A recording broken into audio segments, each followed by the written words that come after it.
හිත සැහැල්ලු කරගන්න ගොඩාක් උදව් කරනවා. ඔයාලට කරන්න තියෙන දේ නෙමෙයි. කරපු දේ බලන්න.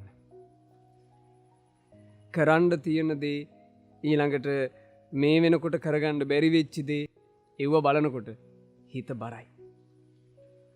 හැබැයි ඔබ බලනවා නම් තමන් කරපු දේ කොච්චරක් වැඩ කරලා තියෙනවද? කොච්චරක් මහන්සි වෙලා තියෙනවද? ඒ ටික බලනකොට ඔබට ඒවි ජවයක්.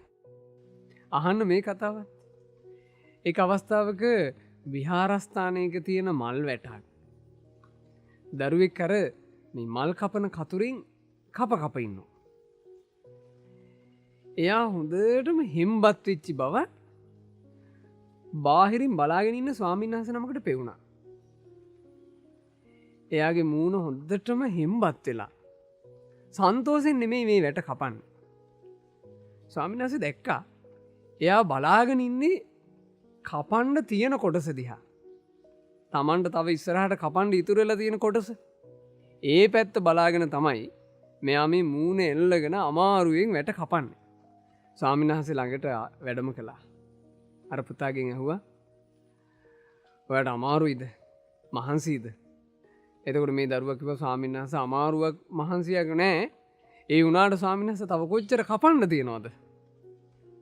ඇයි යාට පේන්නේ හැමතිස්සෙම තාම කපලා නැති තව කපන්න ඉතුරු වෙලා තියෙන ඉස්සරහ කොටස. මේ ස්වාමීන් වහන්සේ ඒ පුතාගේ උරහිස් දෙකෙන් අල්ලලා අනික් පැත්ත හැරෙව්වා. දැන් අනික් පැත්ත හැරවුවාම එයාට පේන්නේ මොකද්ද?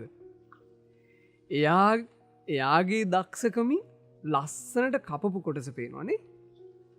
මං මෙච්චර කොටසක් කපලා. මගේ මහන්සිය නිසා මෙච්චර කොටසක් ලස්සන වෙලා. තේරුණාද ඔබට කියන දේ?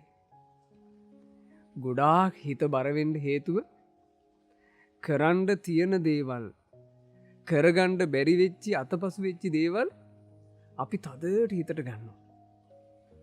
ඒ හිතේ බර තමන්ට හිතින් කරන්න පුළුවන් දේත් බැරි කරනවා. ඒ නිසා හිත ගොඩාක් බර නම් හිතට පොඩි විවේකයක් දීලා හිත සැහැල්ලු කරගන්න.